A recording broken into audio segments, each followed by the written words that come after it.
Welcome to the Australian Business Executive Podcast, where we speak with Australia's most influential industry professionals on the business and economic development issues taking place across the country. You can stay up to date with all our content, including our magazines, podcasts and videos by visiting www.theabe.com.au and clicking on subscribe. Today's guest is Powerplants CEO Carl van Loon. Carl leads the company, designs new projects, visits customers and key suppliers, and keeps up to date on new growing systems and techniques with his co-director, Simon Gaume. His father was a grower, so he learned about plant propagation from an early age, and he studied engineering at RMIT and horticulture at Melbourne University, Burnley campus. Carl, thanks for joining us today. Thank you, Jesse. So give us an overview of the Powerplants business. So, I started the company in '94 to provide growers with greenhouse climate control systems and service. And the main goal was to improve productivity and quality of crops in their greenhouses.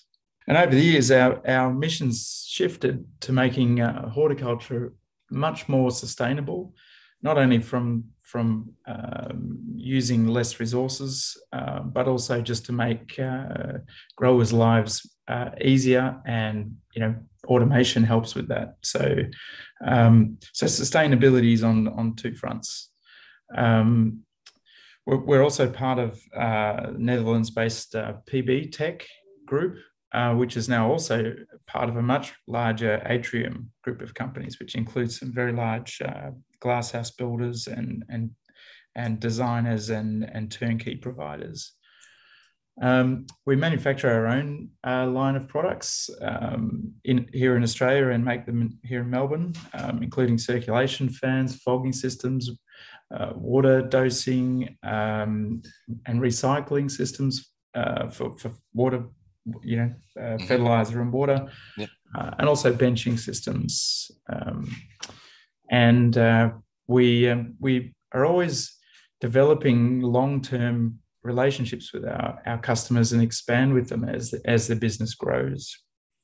And our customers include growers who sell directly to supermarkets and retailers, as well as corporates and government, where we do quite a lot of R&D facilities. We design and provide R&D facilities for government and for larger seed companies such as Bayer and others.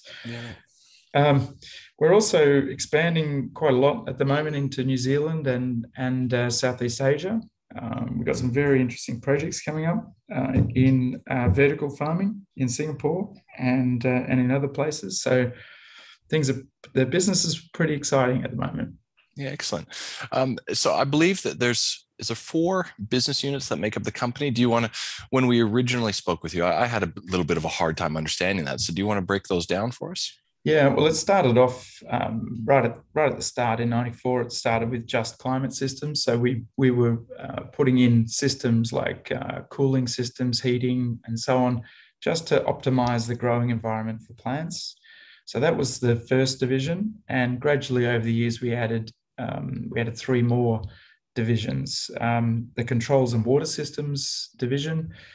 This was where you start installing climate systems, but then you need something to control it. So you need a computer control to run these climate systems, and then you start to also add water, fertilizer dosing systems, recycling systems, and things like that. So that's the control and water systems division. Then we have automation and labor saving division, and that's becoming one of the biggest parts of the business, as labor is in Australia. Labor is very expensive, but it's also getting very, very difficult to find. So especially due to COVID. So growers are looking more and more desperately at getting automation to do jobs that they can't get any people for whatsoever. So then the 4th division, which is really over the last sort of 5 years as the projects have gotten bigger and more complex, the design and project management division of the business. So that's all about the professional services. We're 2 years into COVID now. I think a lot of us thought we'd kind of be over it, but we're on and off at the moment, and it's still affecting business. How, you've already mentioned sort of employment issues. How else has it affected your organization? Well, I think we're pretty lucky to be involved in the nursery industry, and the nursery industry has really boomed in the last 2 years. People have become more interested in growing products at home and doing veggie gardening and so on, but also home improvement in general. And that involves gardening and landscaping, and so the whole nursery industry has been absolutely booming in the last 2 years, and various parts of the business were negatively affected. Like, if you were growing herbs, let's say for the airline industry or for restaurants, that didn't go so well in the during COVID, but most of the other growers, so almost all of our customers, have actually done better in the COVID period.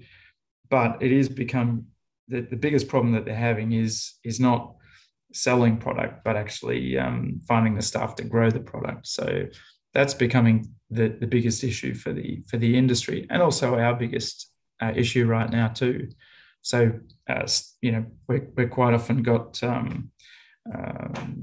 all the time there's staff with COVID at the moment, and I think that's the same in every business in Australia at the moment. So we've also had a lot of troubles with working across state borders, especially in Western Australia, Tasmania, and Queensland. But we do have people in all states, so we have been able to get most jobs done. We've had to resort a bit more to sort of doing remote installs, and that's actually worked pretty well.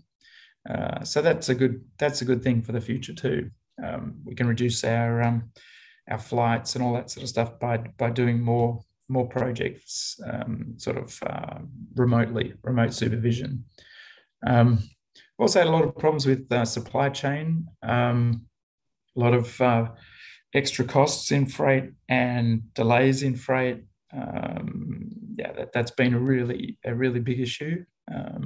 We've got suppliers who are supplying complex systems that involve lots of computer chips, which have been affected by the computer chip shortage. So it's difficult getting machines at the moment. So it's all these are all common problems around the world too, I think. On the bright side, you had mentioned earlier that you guys are going through some expansion, I think, into Southeast Asia. Do you want to just talk a little bit about this? And I guess, for people like myself who aren't in the industry, what you're doing right in Australia that has allowed you to expand into these areas. Yeah, I think what we've done here pretty well is to be able to learn how to help growers move from level to level. Not just straight from whatever level they're at to the top level, but sometimes to take them 2 levels up.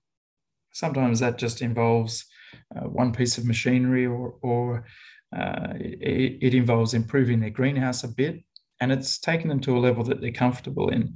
Whereas most of our competitors from Europe, they tend to look at either we're going to install the most high-tech facility possible for you, or we're not interested in the project, and it needs to be quite large. So we've gotten pretty good at helping smaller growers and medium-sized growers get from whatever level they're at to 1 or 2 or 3, 4 levels higher than where they're at, improving their productivity, improving their quality, reducing their demand on resources, reducing pesticide use, fungicides, water, fertilizer, all of these things.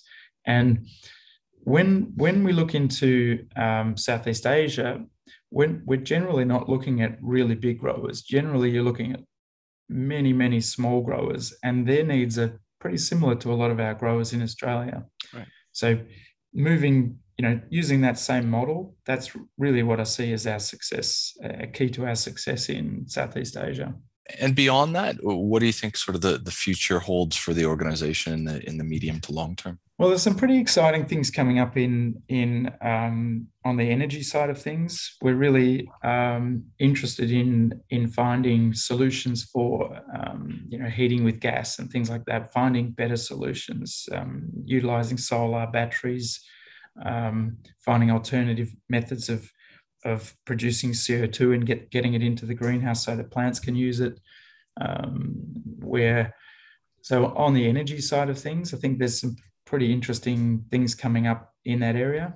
So that's going to be a focus for us in the next few years. But also there's some newer technologies in vertical farming that are quite interesting.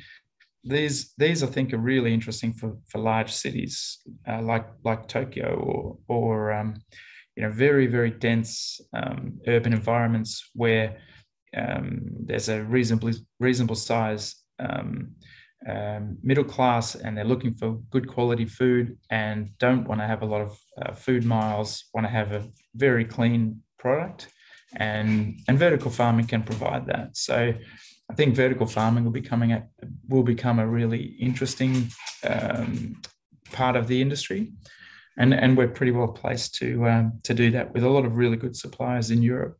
So before we finish up today, then, Carl, is there anything else that you might like to address or haven't had a chance to speak of? Yeah, one of the issues that we have is that barely anyone knows about this industry, and we find it hard to attract staff to the industry, and it's the same for growers as well.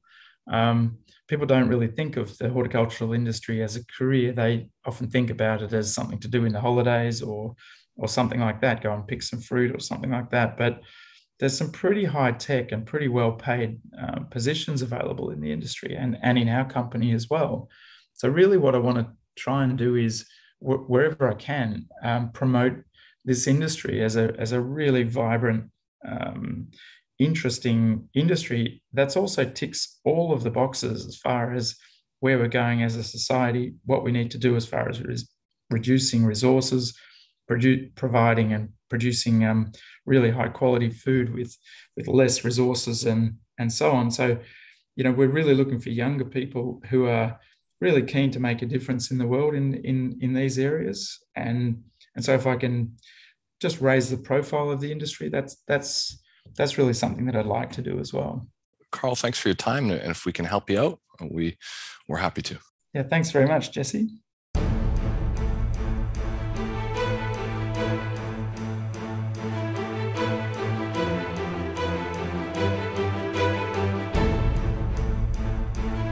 This has been a production of the Australian Business Executive, a division of Romulus Rising Proprietary Limited. All rights reserved. You can stay up to date with the Australian Business Executive, including our magazines, podcasts and videos, by visiting www.theabe.com.au and clicking on subscribe.